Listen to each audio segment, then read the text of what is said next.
Sige po, lahat po na nagmamahal sa Diyos, say Amen! Amen! Amen! Sige po, tayo po'y sumamba sa Panginoon.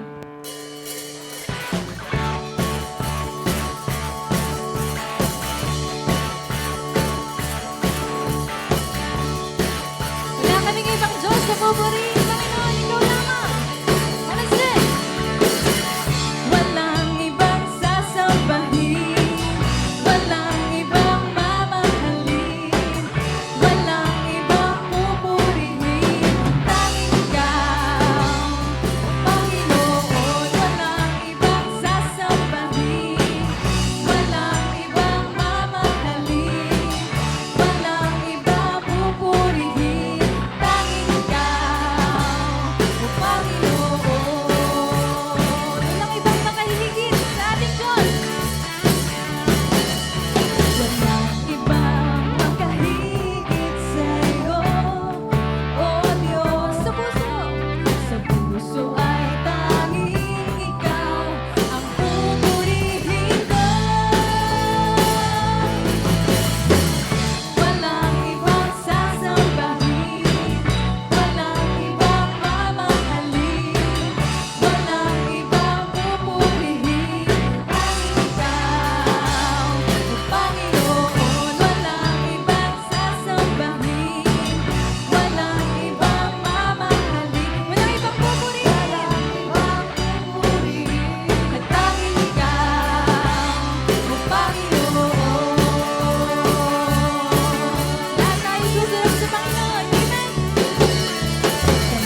Masaya po ba kayo? Nakaawit tayo sa Panginoon ngayong umaga na ito. Say amen! Amen! Amen. Bago po tayo ulit umawit sa Panginoon, alam niyo po ba na ang pagsamba ay hindi lang siya sa ganitong mga pamaraan.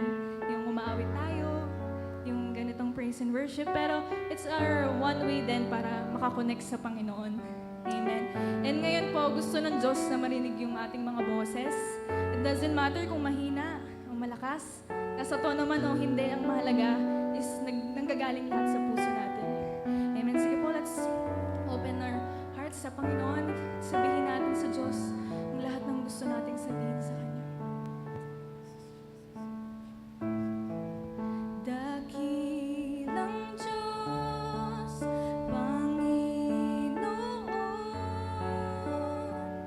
wala nang higit sa'yo, wala nang higit sa'yo, lagi kang papupurihan.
Lord. Sige po, malakas na palakpak sa Panginoon.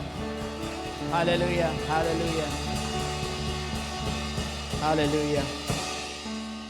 Hallelujah. Dakilang Diyos, banal at mapagpala, in bad times and in good times, Lord. Papupurihan ka po namin, Panginoon. Buong pasasalamat, Lord, ang alay po namin sa araw na ito. Sapagkat tunay, Lord, na napakabuti niyo po sa aming lahat. Thank you, Lord, for allowing us to wake up this morning again, Lord. And most especially, Lord, to be part ng pagsamba na ito, Panginoon. Salamat po sapagkat nagaganap ang lahat ng bagay na ito dahil po sa iyong pagmamahal sa amin, Panginoon. Kaya, Lord, wala pong iba kaming sasambahin. Wala po kaming ibang itataas sa aming kalagitnaan sa araw na ito. Maliban po sa nag-iisang pangalan sa silong ng langit na nagbibigay ng kaligtasan sa sangkatauhan, ang pangalang Jesucristo. Pinupuri ka po namin, Panginoon, at pinapasalamatan sa araw na ito at dinadakila. At patuloy, Lord, na sa iyo namin isinasubmit, Panginoon, ang araw na ito. Ano man, Lord, ang mga karumihan, ano man po yung mga alalahanin, ano man yung mga bagay, Lord, na gumugulo po sa aming isipan, ay patuloy namin ito inilalagay sa iyong mga kamay, Panginoon, sapagkat sa iyong presensya, kami po ay may tunay pong kapayapaan. At hayaan mo, Lord, na sa mga oras na ito, kami po ay makapagpahinga ang aming physical na katawan at makapagpahinga ang aming spiritual, Lord, sa pamamagitan ng pakikinig, Panginoon, at pagsamba sa nag-iisang Diyos, dakilang Diyos. Likhaan mo kami, Panginoon, ng dalisay na puso. Linisin mo kami sa lahat ng aming pong mga pagkukulang at karumihan ang sa gayon, Lord, malaya po ng iyong mga salita sa pamamagitan ng banal na Espiritu ay makapasok sa aming isip at puso at ma-penetrate, Panginoon, ang aming inner self, that truly, Lord, we understand your word and we will be transformed from glory to glory. Maraming salamat po nang sa gayon, Lord, tunay po namin ma-appreciate at tunay po namin mapahalagahan ang pribilehiyo ng pagkatawag sa bawat isa sa amin, Panginoon. Ang dami pong mga lumalapit sa iyo, Panginoon, subalit ilan lang po ang iyong tinawag. And we are one of that many who you called, Panginoon, sa lugar na ito. At kaya, Lord, it is a great privilege for us, Lord, na makapaglingkod sa nag-iisang Diyos na mabuti sa lahat ng pagkakataon at makapangyarihan sa lahat. Kaya, Lord, ang araw na ito ay nialay po namin sa iyo. Samahan niyo po kami, banal na Espiritu, sa aming pong patuloy pong pagninilay-nilay ng iyong mga salita upang patuloy, Lord, na mag-transition kami, Panginoon, mula po sa isang pagiging mananampalataya hanggang sa maging isang tagagawa, Panginoon, ng mga salitang aming pong napapakinggan. Maging follower mo, maging disciple mo, Panginoon, ang sa gayon. Marami pong mga tao, Lord, ang maidala po namin sa liwanag na binigay niyo po sa amin upang makaalis po sila doon sa dilim na nagpapahirap po sa kanila sa mga panahong tulad pong ganito, Panginoon. Ang sa gayon, Lord, tunay po na abutan man kami ng iyong pagbabalik or abutan man kami ng aming physical na kamatayan. Tunay, Lord, na nagampanan po namin ang layuning iniligay niyo po sa amin bago niyo po kami payagang magising or mabuhay, Panginoon, sa mundong ito. Maraming salamat po. Maging sa mga kapatid po namin na nasa online, di namin alam ang dahilan kung bakit wala sila rito. At gayon pa man, Panginoon, hindi po kayo nalilimitahan ng distansya. Kayo po ay nandoon sa lugar nila, kayo po ay nandito sa amin because you are an omnipresent God, Panginoon, who is present everywhere, Panginoon. At anuman po ang kanilang mga pangangailangan, anuman po ang kanilang kadahilanan, Panginoon, ikaw po ang patuloy na manguna ng sa gayon, Lord. Maranasan din po nila ang nararanasan po naming presensya mo sa aming kalagitnaan. Maraming salamat po, Ama. At sa iyo namin lahat ito tinitiwala at walang iba, Panginoon, na mahayag sa aming kalagitnaan sa lugar na ito, maliban ang iyong dakilang pangalan. Ama, sa iyo po ang lahat ng papuri, parangal at pasasalamat sa pangalan ni Jesus. Amen and amen. Pakan po natin ang Panginoon. Hallelujah. Isang mapagpalang umaga po sa lahat. Batiin po natin ang katabi natin na mapagpalang umaga. Ayan. So tayo po ay pinagpala muli sa araw na ito sapagkat tayo po ay nabigyan uli ng Diyos ng pagkakataon na magkasama-sama. Ano po? So tayo po, last time po, diretso na po ako, last time po, on the first week of the month ng September, ay binuksan po natin ang panibagong tema, in connection pa rin po doon sa planting the good seeds. about unlocking God's promise and planting the good seeds.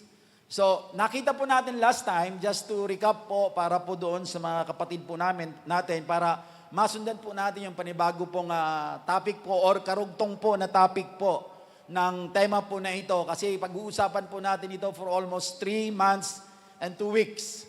Para po, ang aming prayer, ang panalangin ko po personally, ay magkaroon tayo ng matibay na pangunawa at karunungan mula sa banal na Espiritu ng Diyos na siyang tumutulong sa atin para maintindihan po natin yung salita ng Diyos kung ano ba ang layunin natin, kung bakit tayo ay tinawag po ng ating Panginoon sapagkat hindi ho papayag ang Diyos na katulad ng madalas natin na pag-uusapan na mananatili po tayo lang because there is no Christian po na Lone Ranger.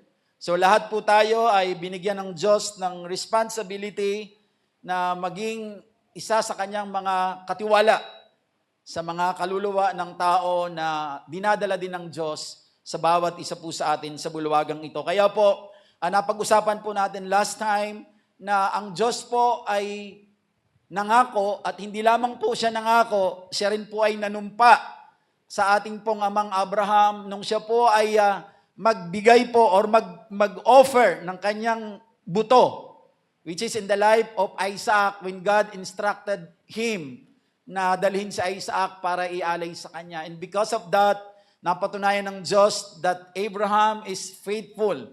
Tapat po siya sa Diyos sa likod po nung for 25 years na hinintay po niya na siya po ay magkaroon ng anak. Somehow siguro doon sa mga ilang taon na nakakasama po niya ang kanyang nag-iisang anak ni sa Isaac, masyado siya nag-i-enjoy. Masyado niyang sinasamantala ang pagkakataon kasi miss na miss niyang magkaroon ng anak kasi 25 years po siya naghintay. Now, but para po masubok po siya at mapakita sa kanya at makita ng Diyos sa kanya na siya ang una pa rin sa kanya ay ang Panginoon at hindi po natabunan ito ng isang biyaya na matagal niya pong hinintay. Kaya sinubok po niya si Abraham. Ang pagsubok, sabi natin kahapon, ang ialay po si Isaac para patayin at ang dugo ni Isaac ay ialay sa Panginoon. But God is very faithful, Panginoon, ang ating Panginoon at alam niya yung alay na kaya lang natin ibigay. Alam ng Diyos na mahalaga kay Abraham si Isaac, pero that's just part of the testing. Pero dahil si Isaac ay si Abraham, pinakita niya kung gaano siya katapat sa Panginoon. Ang Diyos po ay gumawa ng paraan, pinalitan po si Isaac ng panibagong alay at doon po nagbigay ang Diyos ng pangako at panunumpa sa buhay po ni Abraham na mula sa araw na iyon, siya ay pagpapalain ng Diyos sa lahat ng bagay. So makikita po natin, iyon yung pangako ng Diyos na binigay po kay Abraham na tinalakay din po natin na ito hindi lamang ipinangako ng Diyos at nanumpa ang Diyos sa tribo po ng mga Hudyo. Kundi dahil tayo po ay nagsuko ng buhay natin sa Panginoon, tayo na rin po ngayon ay mga adopted sons and daughters of our God because of our Lord Jesus Christ. And because of that, sabi nga doon sa ating pong essential concept, kahit anuman ang kulay mo, kahit anuman ang kalagayan mo, mahirap, mayaman, pula, puti, itim, or ikaw po ay slave or malaya, lahat po tayo ay magiging kabahagi po ng pangako po ng Diyos kay Abraham kapag tayo po ay nagsuko ng buhay natin sa Panginoon. And because of that, ito yung pinag-uusapan natin, nang sa gayon makita natin, ano ba yung pangako na binigay ng Diyos kay Abraham na kabilang na ako because I surrendered my life to Jesus, na pwede kong makita, na pwede kong ma-unlock, nang sa gayon ma-maximize ko yung bagay na binigay sa akin ng Diyos para habang ako'y nabubuhay dito sa lupa, mapakinabangan ako ng Panginoon. So titingnan po natin yon. Kaya po medyo mahaba yung pag-uusapan natin, 3 months and 2 weeks just to really understand yung bagay na ito. Nang sa gayon po, sabi ko nga ang panalangin natin, mabuksan po ang ating pong mga isipan. Now, sa pasimula po, kasi last time nag-introduce lang po ako, ngayon ito yung first topic na pag-uusapan po natin. Ito po yon. Sabi po rito, I will greatly multiply your seeds. So, ito po yung title po natin, I will greatly multiply your seeds. So, sisimulan po natin ito doon of course sa unang aklat ng Biblia, which is the Genesis chapter 1, Pero kunin na po natin dito sa 27:28. Ito yung original na instruction ng Diyos sa tao. Ito po yon. Sabi sa 27, so God created man in His own image. In the image of God, He created him. Male and female, He created them. Then verse 28, then God blessed them, and God said to them, be fruitful and multiply, fill the earth and subdue it. Have dominion over the fish of the sea, over the birds of the air, and over every living thing that moves on the earth. So makikita po natin dito that God blessed the mankind in the life of Adam and Eve. Blessed po sila. After that blessing, God commanded them. Kinumand po sila, ang sabi doon, be fruitful and multiply. Kaya po, pag pinag-uusapan po natin yung lawak na po, napupuntahan po ng ating spiritual growth, di ba, sabi po sa mga pag-uusapan natin, hindi lang tayo basta ng Diyos palalayain sa pagiging alipin po ng kadiliman. Hindi lamang po tayo i-deliver ng Diyos sa lahat po ng bagay na strongholds na nagtatali sa atin para hindi po tayo ma-maximize sa ministry ng Panginoon. Kundi ang ultimate goal ng Diyos sa bawat Kristiyano na totoong nagsuko ng buhay sa Panginoon ay magkaroon tayo ng dominion. That's why sabi niya, have dominion over. Hindi lamang sa isda, hindi lamang sa mga ibon, every living thing that moves on the earth, and we are part of the living things. So ibig sabihin, may dominion po tayo sa lahat ng bagay because that's the original design of God for us as Christian, as follower of Christ, to have dominion over all creations, hindi para sa ating glory, but for God's glory alone. So that's the original design ng ating Panginoon. So mapapansin po natin, kasi malaki po ang halaga po nito, malaki po ang impact ng verse na to, doon po sa pag-unlock po natin, nung pinangako po ng Diyos kay Abraham, nung siya po ay magtanim ng kanyang nag-iisang butil po, yung binhi in the life of ng kanya pong anak na si Isaac. So makikita po natin dito, bagaman ang ginamit ng Diyos is be fruitful and multiply, pero mapapansin po natin dito na ang Diyos po ay nagbigay ng responsibility. Pansinin po ninyo ito. Pinagpala ng Diyos yung tao. After niya pagpalain, nag-command po siya. Sabi niya, be fruitful and multiply. So ibig sabihin po dito sa verse na ito, God instructed, God gave the responsibility to humanity or to mankind para po magparami. Right? Kasi doon, be fruitful and multiply Binigyan ng Diyos ng responsibilidad ang sangkatauhan na magparami during the time si Adan tsaka si Eva hanggang sa sumunod-sunod po ng mga salinlahi. At makikita natin, by history po, hanggang sa ngayon po, successful po na nakikip po natin yung instruction ng Diyos. Kasi po, tiningnan ko po sa PSA, ang tao po, ang population po ng Pilipinas is around 119 million plus. At pag tiningnan mo po yung growth rate po niya, sabi niya doon, nasa 1.57% every year. So 19 million plus na po tayo ngayon. Now, tiningnan ko po yung population ng buong mundo at ang population ng buong mundo is 8.2 billion. Grabe, ang dami na ng tao. 8.2 billion, tapos 2.25% po ang kanyang growth rate or ang tawag po dyan sa iba ay fertility rate.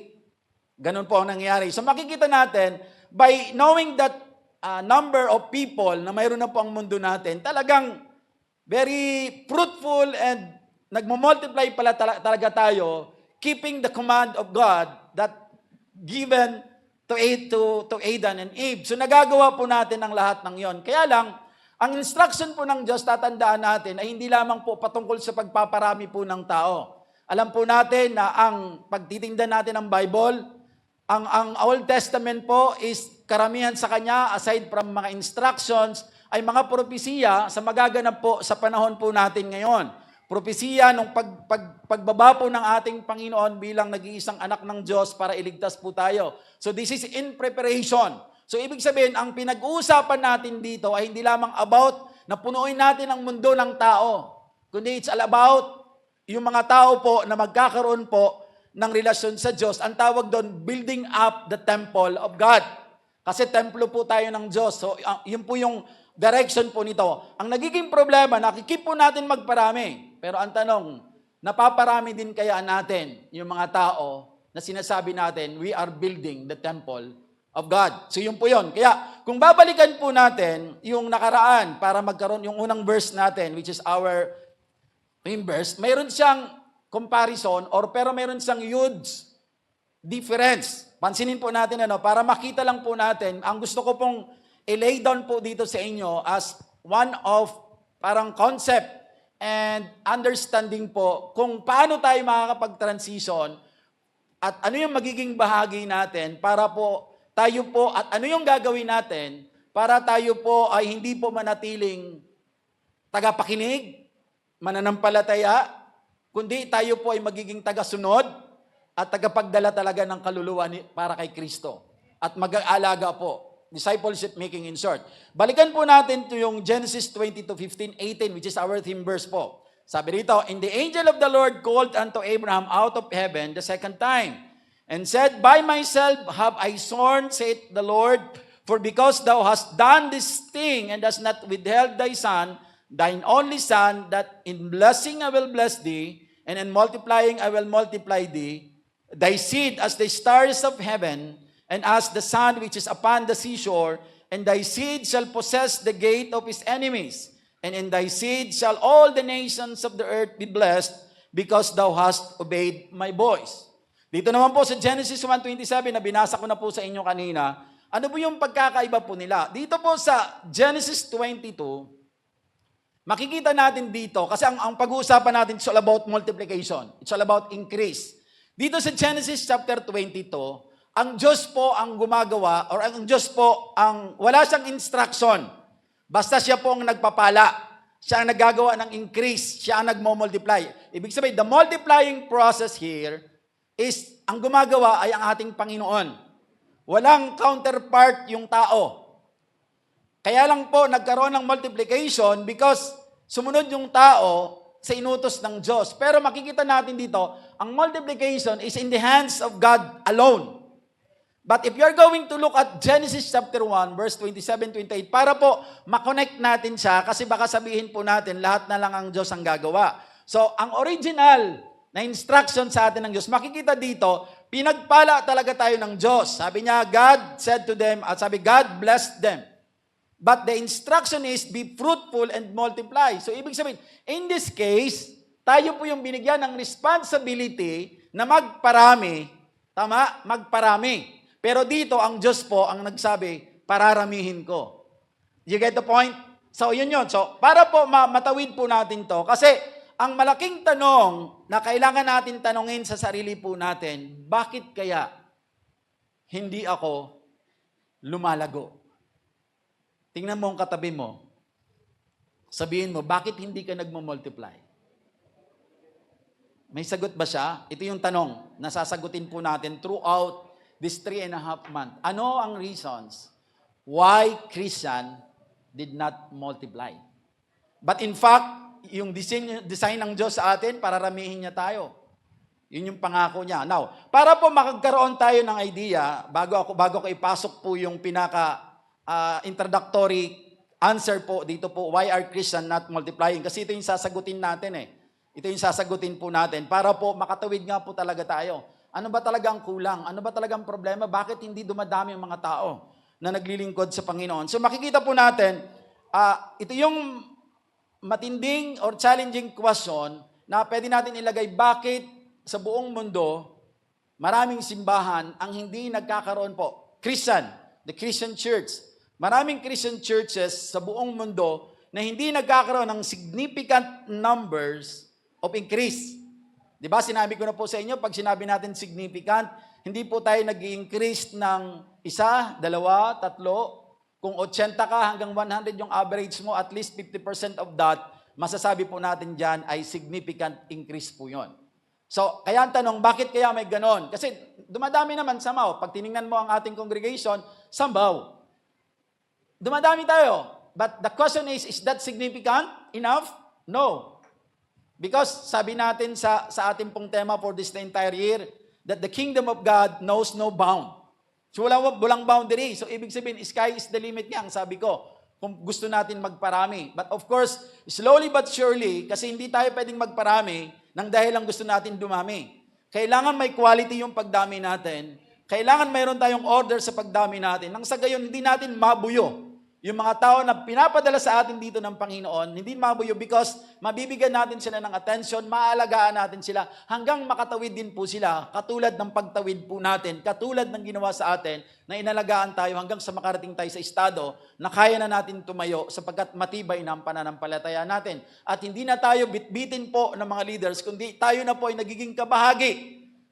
Part of the solution ka na ng body of Christ, and you are not part of mga bata na kailangan itrato na alagaan. Ano po? So yun po yung ganun po, because the nature of life is to grow. So hindi natin pwedeng maiwasan yan. Now, para po magkaroon lang tayo ng context sa bagay po na bakit ang isang Kristiyano ay hindi nagmo-multiply, tingnan po natin ang ilang mga katotohanan po sa Bible na mga ilan lang po ito. Sabi rito, yung 5 loaves and 2 small fish. In Matthew chapter 14, verse 21, sabi dito, now those who had eaten were about 5,000 men besides women and children. So pag tinignan nyo po ang kwento ng Matthew chapter 14, naapansin po natin, when Jesus Christ, siya po, ang Panginoon po ay nagmiministeryo na po nito at siya po ay very popular na because of mga signs and wonders, healings na ginagawa po ng ating Panginoon. So around 5,000 po yung sumusunod sa Panginoon, lalaki lang. So, when the time po na dumidilim na, sabi ng kanyang mga disciple, Panginoon, nagsabi kay Jesus Christ, Panginoon, pwede po bang utusan mo po sila na maaaring umalis muna sila at maghanap sila ng kanilang makakain sapagkat dumidilim na po. Makikita natin yung pagmamahal ng Diyos, hindi, pakakainin natin sila. So parang ganon, para praising po. Kaya lang, ang tanong ng Lord, anong mayroon tayo?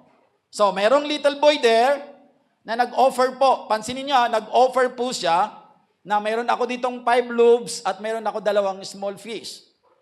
In just a minute, nung pinag-pray po ng Panginoon, ilan ang pinakain? Sabi po ng mga Bible scholars, around 20,000 people. Kasi 5,000 na nakalathala sa Bible, pero during that time, pag sumusunod sila sa Panginoon, family po yon. Hindi po yun lalaki lang. Kaso ang in-account is 5 men. Kasi usually, during that time, talagang mga lalaki lang talaga ang laging kinakount. That's why meron tayong mga debatable na mga topic sa Bible na bakit ang babae ay hindi kailangan maging pastor. But another topic po yan because during the time, by history po, or the nature or the culture, during the time, talagang lalaki lang ang binibigyan talaga ng authority. But makikita natin, that's not the main context of the Bible. Ano po? Pero pag makikita natin dito, sabi po ng mga Bible scholar, there are 20 actually. There were 20,000 people. Kasi kasama yung asawa nila at kasama yung ilan sa mga anak nila. Sabi lagay natin average of 2, 3, mga ganun po. So yun po yung nangyari. So napakain po in just 5 loaves and 2 small fish yung 20,000, almost 20,000 people. So tingnan natin yan. So anong gusto kong i-imply? Second po, a pile of quail. So, nung yung pong mga Israelite po ay itinatravel po ni Moises mula sa Egypt going to the promised land, itong mga Israelita na to ay nagko-complain, nagrereklamo. Ang sabi nila, kasi ang pagkain nila during that time, puro lang tinapay, yung mana. So nagrereklamo sila, kaya ba tayo dinala dito sa wilderness para patayin sa gutom? Wala bang may papadala sa atin na karni man lang? Parang ganun ko yung mga reklamo po nila. Kasi ganun po at ganun ka. Mostly, maraming taong ganyan na hindi na-appreciate yung pagtawid sa iyo ng Diyos mula sa pagkailipin patungo doon sa pagkalaya. Hindi yun nila nakikita because carnal nga sila, ang nagdo-dominate sa kanila is their flesh at hindi yung espiritu ng Diyos. Kaya po ang laging complain nila ay patungkol sa kanilang sarili. So kaya sabi po doon, ganon. Now, makikita natin dito, doon po sa Numbers 11:31, now, a wind went out from the Lord and drove quail in from the sea. It scattered them up to 2 cubits depth all around the camp, as far as a day's walk in any direction. So, para po maintindihan po natin kung gaano karami ito, yung 1 cubit is around 1.5 feet. Kaya yung dalawang 2 cubits po na yan is around 3 feet. Pag umakyat kayo ng hagdanan, yung mga standard po na railing, that's 3 feet, which is 90 cm. So parang ganito yon. So imagine niyo yun yung height niya. And yung sinatawag po doon na as far as a day walk in any direction. So yung isang direction lang ang titingnan natin, that's around, sabi po ng mga Bible scholars, that around 24 miles. At yung 24 miles, that's English translation yan. Pag ilagay po natin sa atin po, sa international, dito po sa atin, that's around 38 kilometers. So para ma-visualize natin yung 38 kilometers, nagsukat-sukat ako gamit ang computer mula po dito sa Holy Deliverance. Going, kung pumupunta kayo ng Batangas, sa SLEX, ang exit mo ay Carmona. Yun yung lagi namin ini-exit pag kami po ay may pinupunta ni Pastor Agracia sa Dasmariñas, Cavite. Pag in-exit mo yun, that's around 38 kilometers. From here hanggang doon po sa SLEX via C6. Imagine mo po yung haba ng daan na yan, that's around 38 kilometers.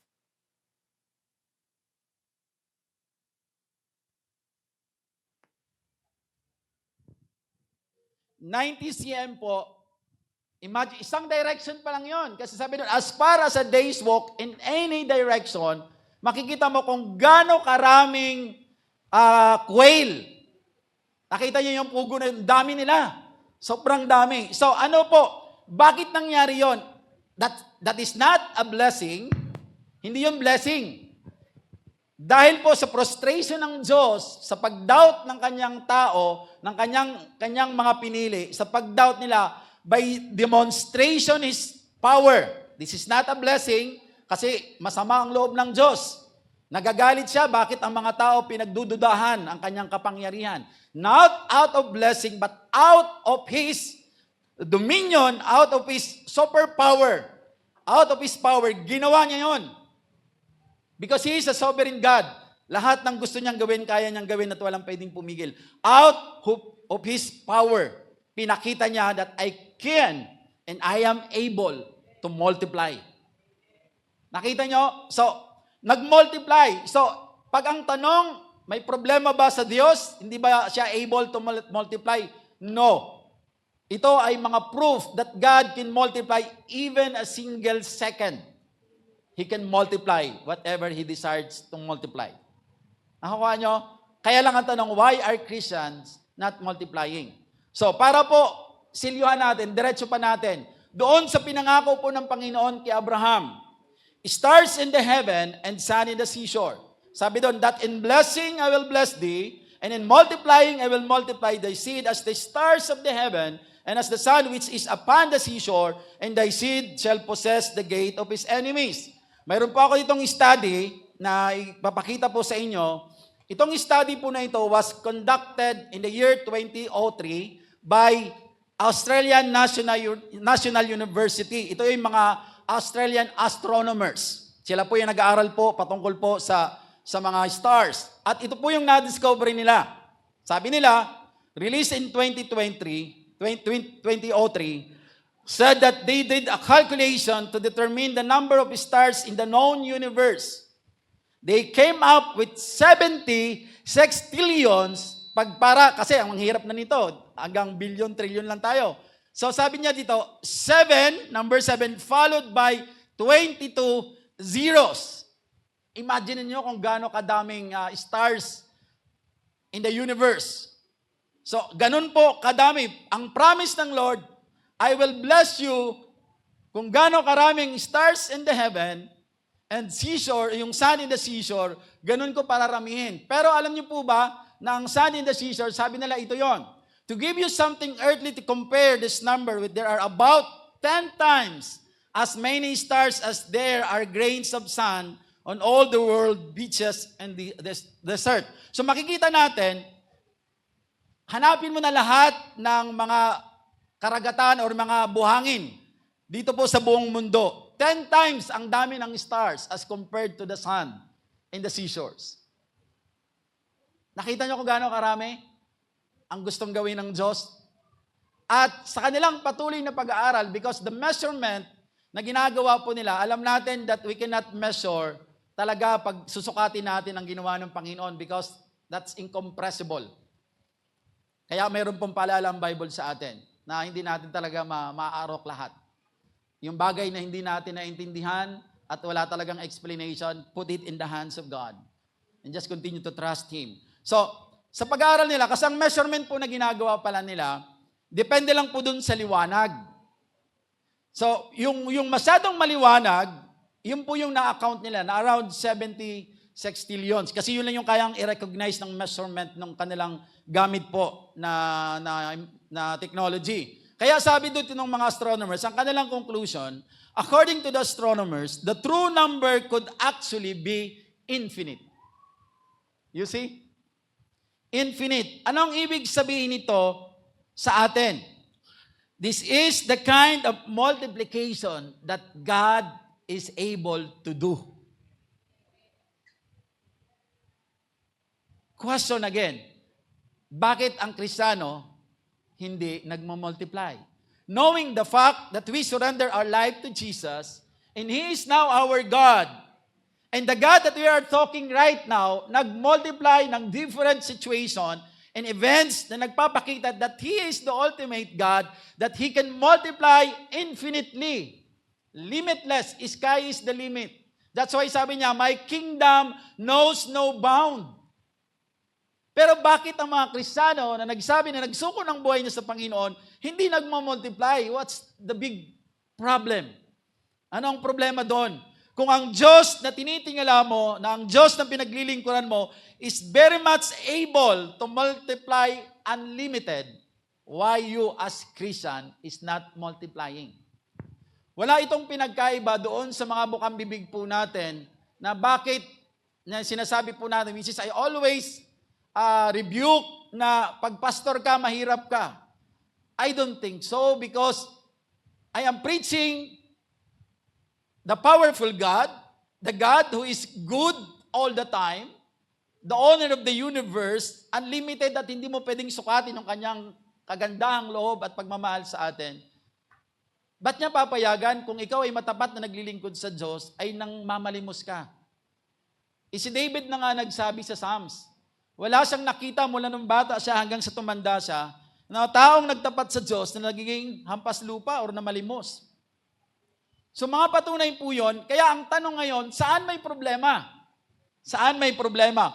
Lagi natin tatandaan, walang problema sa Diyos. Kung nagkakaproblema tayo sa ministry natin, kung nagkakaproblema tayo sa buhay natin, kahit Kristiyano na po tayo, kahit may mga problema natin, the question is, ang sisisihin natin is not our God. Kasi tapos na lahat ito. Kumbaga, pag titingnan po natin ang relationship natin between man and God, para tayong nasa computer na parang halimbawa, pag may tinype ka pong formula sa isang ang tawag dyan, application, makukuha mo na yung sagot. Halimbawa, sa calculator, nag-type ka ng 5,000 times 2,000, hindi mo alam yon. Pero pag nag-equals ka, ibibigay sa yung sagot. So, parang ganun po yung position po ng bahagi ng Diyos. Nagawa niya na lahat, but the problem is, bakit hindi ka nagmumultiply? Now, para po maintindihan pa natin ito, because dito tayo ikot for 3.5 months.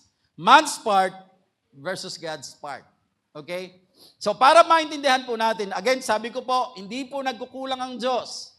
Sa kanyang bahagi, tayo po ang madalas nagkukulang. Kaya po, kung may mga pastor po, not all, kasi may mga, in sovereignty of God, hindi ko naman sinasabi generalize or hindi ko sinasabing, kinukonclude ko po na lahat ng pastor na naghihirap ay sa kanila yung problema. Kasi, pagbabalikan po natin ang Bible, may mga apostol na talagang naghirap during their time at di nila na-experience talagang managana.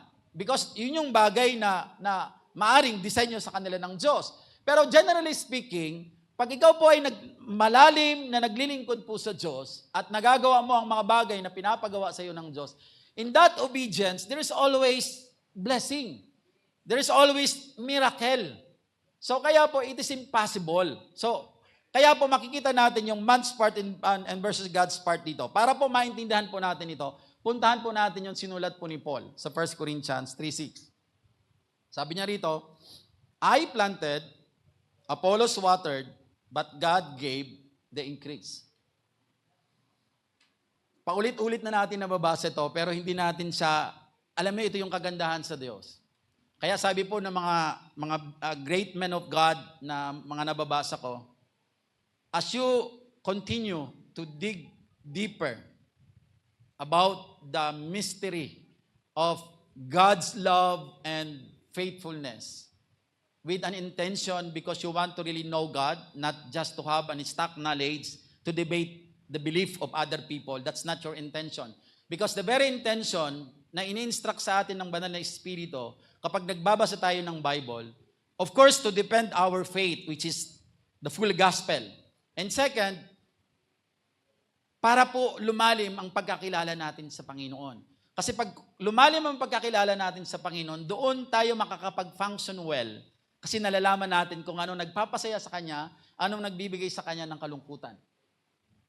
So, yun po yung very intention po natin. That's why, as I continue to read itong mga great men of God, yun ang lagi ko nasasabi po sa inyo, na as they continue to dig deeper to know God sa kalalim-kalaliman, mas lalo silang nagiging mapagpakumbaba at hindi sila nagiging mayabang because hindi nila pwedeng i-compare yung mga bagay na nagawa nila kahit milyon-milyon na po na dala nila sa Panginoon. Comparing it to the greatness of God, wala siyang kaparis. And because of that, ang sinasabi na, Lord, salamat for using me. It is only by your grace why I am here. Kaya ganun po ang kanila. Now, as you continue to study the Word, nung unang tingin mo, parang wala siyang dating.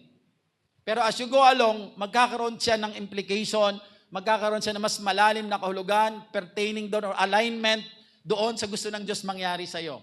Now, pag binasa mo to, I planted, Apollos watered, but God gave the increase. Now, para maintindihan natin yung man's part and God's part, ito po yung mathematical equation. Gumawa po tayo ng mathematical equation. Yan. Number 1, I planted, that's human function. Plus, Apollos watered, that's human function again. Ang result ng dalawang human function, planting and watering, becomes God's increase. That's multiplication, growth. Nakita niyo yung verse na yon? Man's part versus God's part. God blessed the people, sabi sa Genesis 1, instructed them or commanded them to be fruitful and multiply and sa dulo have dominion over all living things. So, ibig sabihin, may bahagi tayong gagawin para mag-multiply tayo. May nagtatanim, may nagwa-water, and that's the time na tutubo yung puno na yon, ay yung buto na yon, tutubo siya, and what we call it becomes increase. Ang dali po niyang intindihin. Pag nagtanim ka ng buto, inalagaan mo, isang buto lang yan, halimbawa mangga yan, pag tubo niyan, magbubunga yan, nang hindi natin mabibilang kung gaano siya karami. So ang man's part is to plant a good seed and watered it. Nakuha niyo yung context ng Matthew 28? Hindi lang i-convert. Ibig sabihin, you are not just to throw the seed, but you are also to water the seed. If you have, ikaw ang binigyan ng Diyos ng pagkakataon. Kasi sabi rito, Paul planted, Apollos watered. May mga ganong senaryo.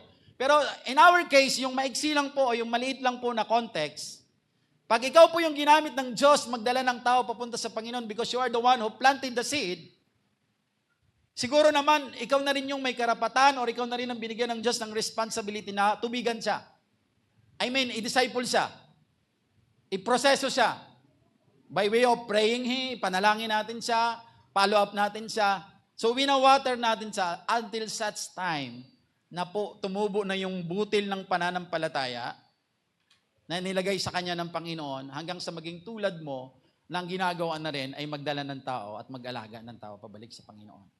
So that's it. So pag sinabi natin, I planted, which is human function, and Apollos watered, that's another human function, and God's increase is the multiplication growth, which is the part of God. Ang ibig sabihin pala nito, pag tinignan na yan, God's multiplication is just, listen to this, God's multiplication is just a response. Response lang po ito ng Panginoon doon po sa specifically planting and watering. Without planting and watering, there is no God's increase. Nakuha nyo? And that's the very reason why Christian, or sabi po doon sa study, sa buong mundo, walang significant number of increase ang mga simbahan ng Kristiyano because we are not doing our part while the part of God is just waiting for us to do. You get? Kaya, yung tanong nyo kanina sa katabi ninyo, nagtanungan kayo, alam nyo na kung anong sagot. But of course, hilaw pa. Hilaw pa yung ang sagot. Kaya po, sabi ko, 3.5 months natin sa pag-uusapan for us to be able to understand. Okay, sige, knowing na ako pala ay may gagawin. Pero tanong, ano po yung gagawin ko para mag-multiply ako? Kasi ganun yung mga kasunod na tanong nun eh. Gusto ko naman, of course, lahat naman tayo, kung sasaliksikin ang puso natin, our inner self, wala po dito sa ating kalagitnaan na magsasabi na ayoko pong magpalago. Ayoko pong maging bahagi ng ministeryo ng Diyos. I'm sure hindi po yun. At kung sasalaksikin po ang puso ng bawat isa po sa atin ngayon, ang makikita dyan, gusto natin maging bahagi talaga. But the very question is, paano ba ako magiging bahagi? Paano ba magagawa ko yung part ko? Yun yung pag-uusapan natin para maintindihan po. Now, just to give you a glimpse po, yung overview po ng mga pag-uusapan natin, ito po yon. And sinabi ko kanina, God's multiplication is only the response to man is specifically planting and watering. If man does not do his part, the multiplication of God will never happen. Nakuha nyo? Ito po yung overview po. Kasi di ba, unlocking. So para ma-unlock mo ang pangako ng Diyos na binigay kay Abraham na naging bahagi na rin tayo by surrendering our life to Jesus, mayroon tayong susi na gagamitin just to unlock that promises about multiplication, about growth. Sabi rito, unfolding 7 keys that God has promised to multiply if the church and individual Christians will do their part. Number 1, key number 1, God will multiply His word if believers sow God's word. That's number 1 principle. Unang susi. Hindi ko po ito i-explore dahil mag-i-explore po nito yung mga pastors po natin, kasama po rin po ako. Key number 2, if believers make disciples who are obedient, God will multiply them. Pangatlong susi, God will multiply leaders if the church prepares leaders. Next, God will multiply anointing if believers seek and ask for it. Number 5, God will multiply churches if believers plant new churches. Number 6, God will multiply finances and resources if believers sow them into the harvest. And then the last one, God will multiply our efforts through agreement. Doon po sa 7 susi na yan, makikita po natin yung man's part and God's part. Imo-multiply ng Diyos ang anointing mo kapag ito'y hinihingi natin at sinisik natin. Sabi doon, imo-multiply ng Diyos ang simbahan kung tayo pong mga nananampalataya kay Kristo ay nagtatanim ng bagong simbahan. Tama? Man's God, man's part, God's part. So ito po, itong 7 na to, ay ang isang susi po dyan, mayroon po dyan around parang 3 topics na isi-share po sa atin ng mga pastors na na-assign na po. So para makita po natin, and bear with us, and magkaroon po tayo ng malalim po na pananalangin. That's why nagpe-prayer and fasting po tayo. Ang intention po natin is magkaroon talaga tayo ng breakthrough. There is no breakthrough without transformation and deliverance. So yung breakthrough, ang una natin dapat ma-breakthrough sa atin is our spiritual. Because kapag gumaling na po ang spiritual mo, lahat ng aspeto ay susunod na lamang po. Kailangan gumaling muna tayo spiritually. Ang tao po nagiging mabuti mag-isip kapag naisuko na niya ang buhay niya sa Panginoon. Yes, may struggle, but as we continue to dig deeper, in obedience to the Word of God, lalago tayo ng lalago. Kaya po, ito po yung mga bagay na pag-uusapan po natin. Yung ginagawa ko lamang po ngayon ay nilalatag lang po sa inyo yung bahagi na gagawin pala natin at bahagi na ginawa na ng Diyos at patuloy niyang ginagawa in line noon po sa pagkilos natin ay kailangan maintindihan natin nang sa gayon po, masagot na po natin ang tanong natin sa sarili, bakit ako hindi nagmo-multiply? Amen? Sige po, palakpakan po natin ang Panginoon at tayo po tayong lahat. Next Sunday po, si Ma'am Aileen po ay ituturo po sa atin ang key number 1. At ang ibang mga pastors po natin, magtuturo din po sila. Alam nyo mga kapatid, I am very excited and I'm very enlightened and I'm always in the spirit of expectancy. Because God is aligning us into a path or in a direction na dinesire din natin because inilagay ito ng Espiritu ng Diyos sa atin. Because we will never stop in dreaming na somehow maging significant po yung pag-increase po natin. But sabi ko nga sa inyo, ang prayer natin sa Lord, we will not increase just by numbers, but we will increase with quality of service to the Lord. Mahirap po yun. At pag may makakapakinig po sa atin na medyo nag-struggle na pastor sa kanyang pananampalataya sa Panginoon, sasabihin sa atin, ambisyoso tayo. But if you are going to, this is not our own opinion, this is not our own emotion, hindi ito nakasalin po dun sa emotion natin. This is based on what the Word of God is saying. That He is able to multiply unlimited. That's why as Christian, mayroon din tayong kapasidad na mag-multiply if we will just do our part. And sabi ko, I am very excited because somehow, unti-unti nasasagot ng Diyos yung mga panalangin namin. We keep on praying. Nanawa yung prayer and fasting ay hindi lang kami 5, 6, 7. And today, by the grace of God, ang dami na natin kasamang mga youth. Sige, palakpakan po natin ang Panginoon.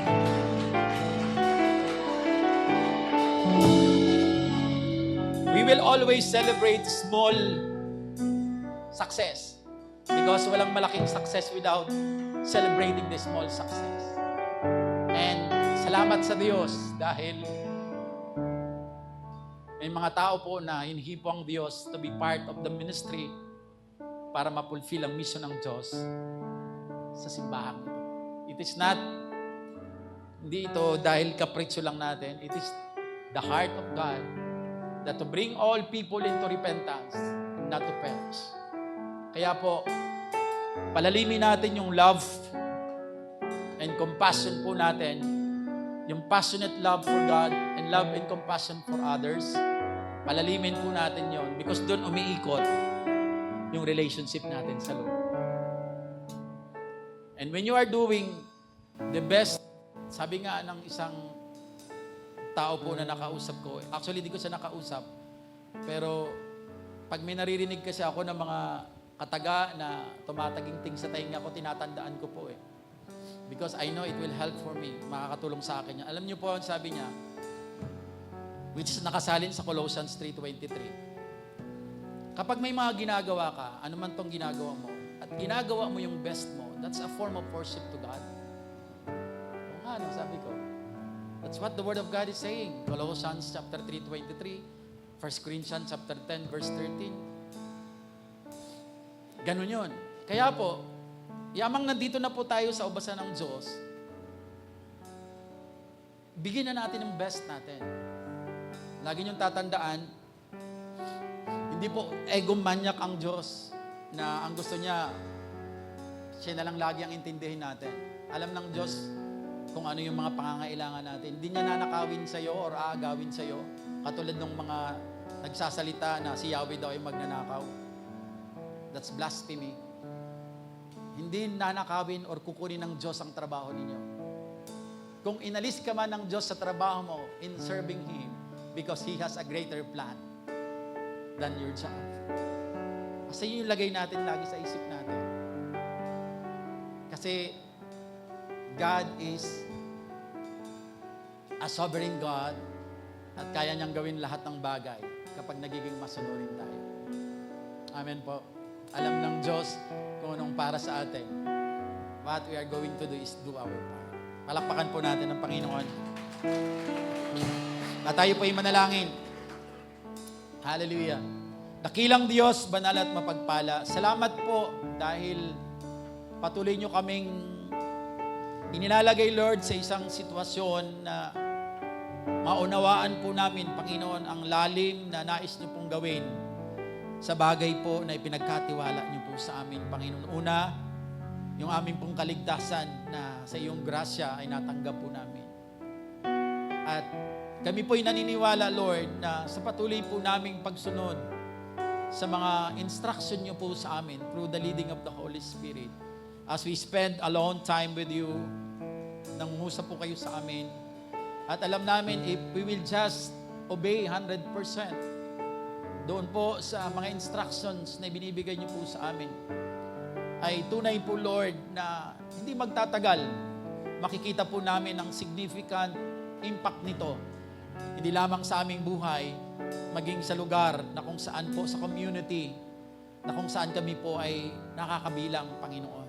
At ito po yung aming moral responsibility na bilang mga pinili mo, Panginoon, ay maging kabahagi kami ng aming government, ng aming gobyerno, na magtumulong na ang mga tao ay mahayagan ng iyong kabutihan, mapahayagan ng iyong salita, ng sa gayon magkaroon ng tunay pong transformation, na sa gayon ay mabawasan po ang pinagdadaanan ng mundong ito. At naniniwala kami, Panginoon, that's why meron pong kasabihan na nabanggit po ang isang lingkod mo, Panginoon, na aking pong napakinggan, na aking pong din pong ay niyayakap, Panginoon, where the church goes, the nation goes.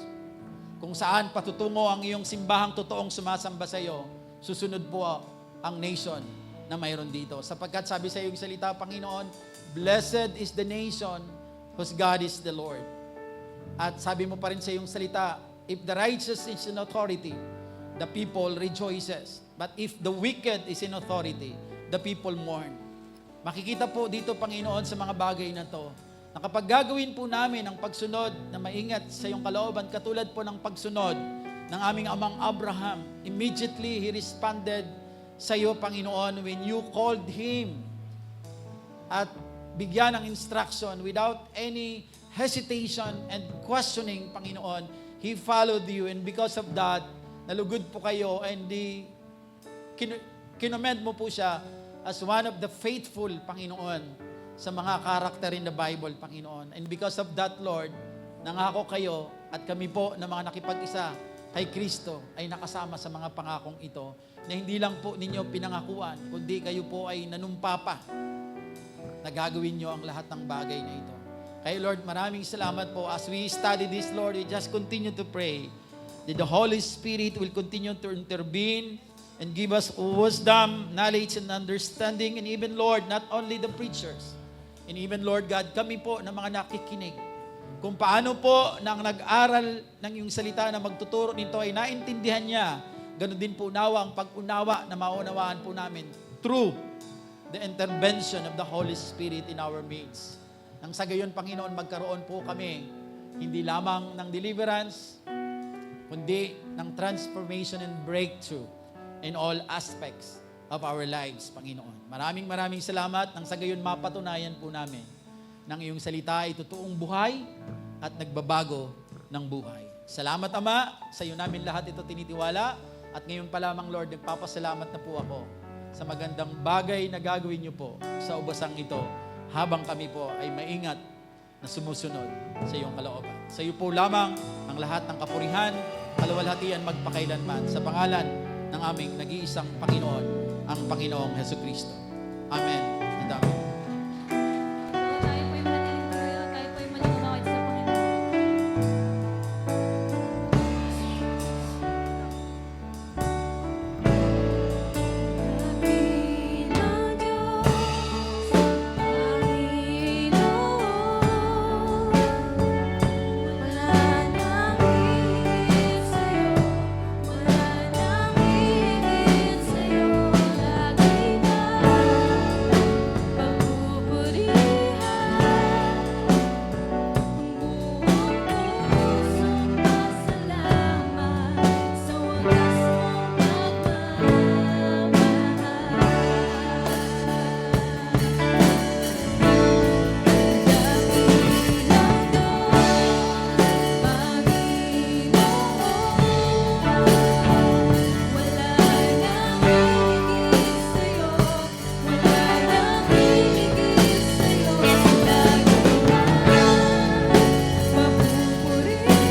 Good morning po, magandang umaga. Sa pagpapatuloy po ng ating gawain, dadako na po tayo sa tithes and offering. To encourage you in tithes and offering, let me read to you 2 Corinthians 9:7 ng New International Version. Nasasaad po dito that each of you should give what you have decided in your heart to give, not reluctantly or under compulsion. For God loves a cheerful giver. Isali po natin sa wikang Tagalog, 2 Korintos 7:7 ng Magandang Balita Biblia.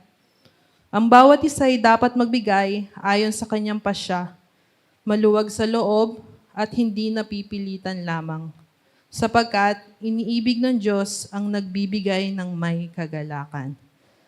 Allow me, church, to read this po.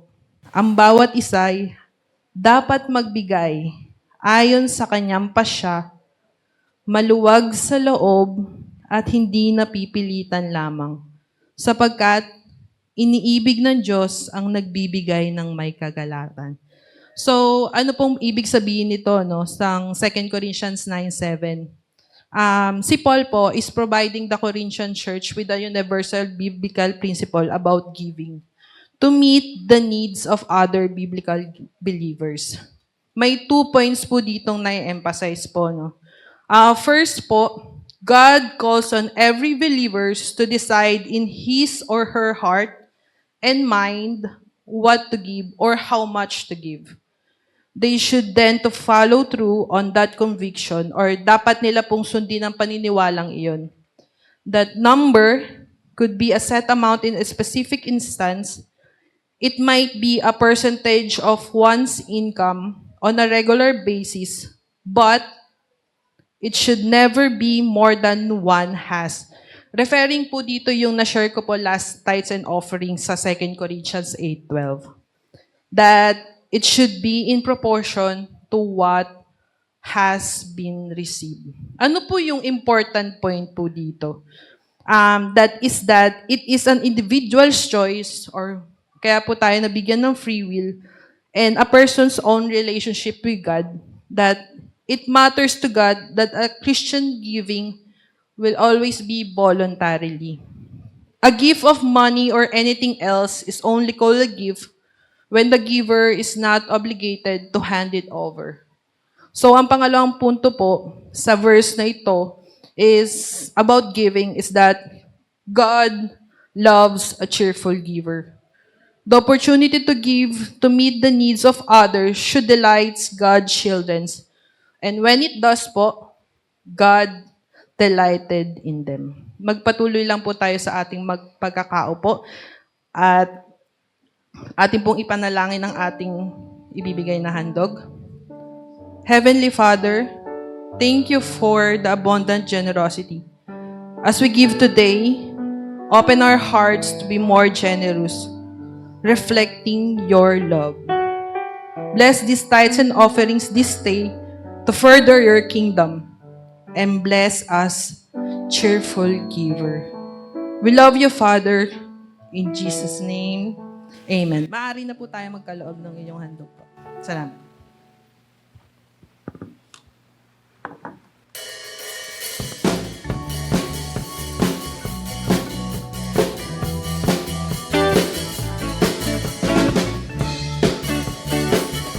Sige po, inanin na po lahat na tumayo. Tayo po yung maglibahagi sa Panginoon. Hawak mo, kinabukasan ko, walang ikakatawag, Panginoon. Hawak mo, kinabukasan ko,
Hallelujah. Can we all raise our hands to God?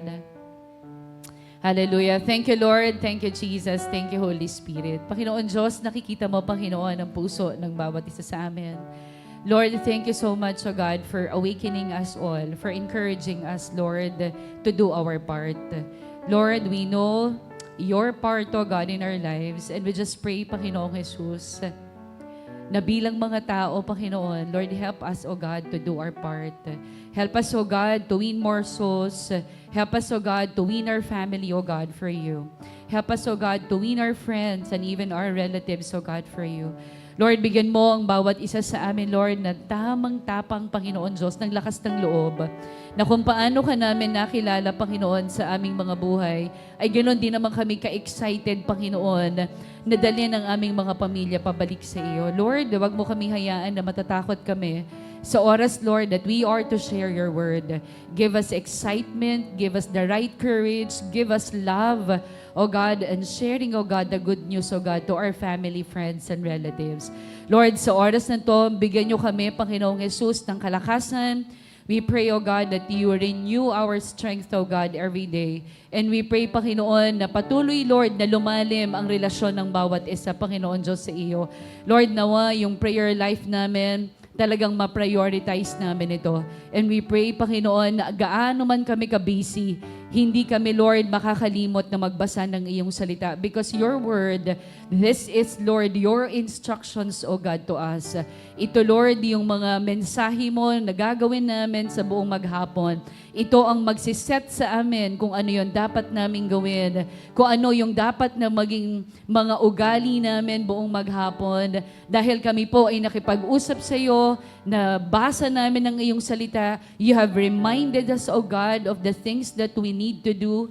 Lord, matututo kami, Panginoon, na patuloy kami na magpapakumbaba sa iyong harapan. And with that, magmamanifest, Panginoon, ang aming mga binabasa, na makita ito ng mga tao sa aming paligid, na totoo, buhay at makapangyarihan sa lahat, ang Diyos na pinaglilingkuran naming lahat. Lord, right now, we even pray, O God, for Pastor June who delivered, O God, your word. Continue to bless him, O God, from head to foot, and we pray, Lord, that you anoint him. Continue, O God, to bless him, O God, in all aspects of his life. And we even pray, Panginoon, ilayo mo siya, O Diyos, sa anumang kapahamakan. Lord, we pray that you always cover him with your precious blood, Lord. Ano man ang kakapitan ng kanyang kamay at tatapakan ng kanyang paa, ito ay laging magdudulot ng pagpapala para sa kanya, sa lahat ng kanyang kakilala at makikilala pa. Ganon din, Panginoon Diyos, sa bawat isa sa amin, Panginoon, sa bulwagang ito, Lord, ikaw ang nakakaalam ng motibo ng puso ng bawat isa sa amin. Mga kasamahan namin, Lord, hindi lamang dito offline, but even those, Lord, na mga kapatiran namin, Lord, watching online. We pray, Panginoon, ang bawat isa sa amin, nandoon yung total, Panginoon Diyos, na pag-surrender ng buhay namin. Lord, kung gaano mo kami pinagpapala, turuan mo kami, O Diyos, na mas lalo kaming maging mapagpakumbaba. Kung gaano mo, Panginoon, pinapakita sa amin na hindi namin kayang mabuhay kung mag-isa kami. Lord, mas lalo mo kami, Panginoon Diyos, na gawin na excited sa araw-araw ng pagising namin upang makapagbalik kami ng papuri at pasasalamat sa inyo. Lord, we pray na ang lahat ng nakinig ng iyong salita, Lord, we pray ang patuloy na pagpapala, Panginoon Diyos, ay mararanasan ng bawat isa, anuman aspeto, Panginoon, ng aming mga buhay. Lord, whatever talents and skills that you have given us, O God, Lord, you are the ones who are capable, O God, to increase this, O God, in Jesus' name, in Jesus' name. Lord, we pray, patuloy, O Diyos, na itataas ka, Panginoon, ang bawat isa, Panginoon Diyos, sa buhay at ganoon din sa lahat ng aming mga kakilala at makikilala pa, Lord, ipagmamalaki ka namin, Panginoon Diyos. Lord, nawa lahat ng lalabas sa aming bibig, magbibigay lamang ng lugod, Panginoon Diyos, sa inyo. Lord, thank you so much, O God. Lord, right now, ikaw po, Panginoon, ang nakakakita, Panginoon Diyos, ng sitwasyon ng bawat isa sa amin. Lord, anuman ang kakulangan na meron kami, ikaw po ang magpupuno nito. Maraming pong salamat. And right now, O God, as we temporarily, O God, depart on this place, may the love of God, the grace of the Lord Jesus Christ, and the communion of the Holy Spirit be with us all now and forever. Amen. Amen. Tapos na po ang ating gawain ngayong umaga na ito. Pwede na po magkamayan ng lahat. Ingat po kayo sa pag-uwi. God bless us all.